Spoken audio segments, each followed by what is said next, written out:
Want to change the permalink structure for your entire WordPress website, but not sure where to start? Don't worry. In this quick step-by-step guide, I'll show you exactly how to do it the right way without confusion. First, log into your WordPress admin dashboard.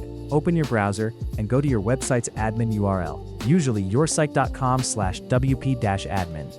Enter your username and password to access the dashboard. From the dashboard, look at the left-hand menu. Scroll down and click on Settings. This is where WordPress allows you to control important site configurations. Inside the Settings menu, click on Permalinks.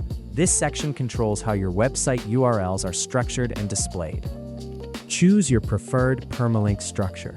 For most websites, selecting post name is the best option. It creates clean, SEO-friendly URLs that are easy for users and search engines to understand. After selecting your permalink structure, scroll down and click Save Changes. WordPress will now apply the new permalink settings across your website. That's it. Your permalink structure has been successfully updated.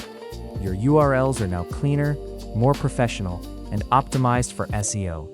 And that's how you change the permalink structure for your entire WordPress website. If this video helped you, don't forget to like, share, and subscribe for more WordPress tutorials. Thanks for watching, and I'll see you in the next one.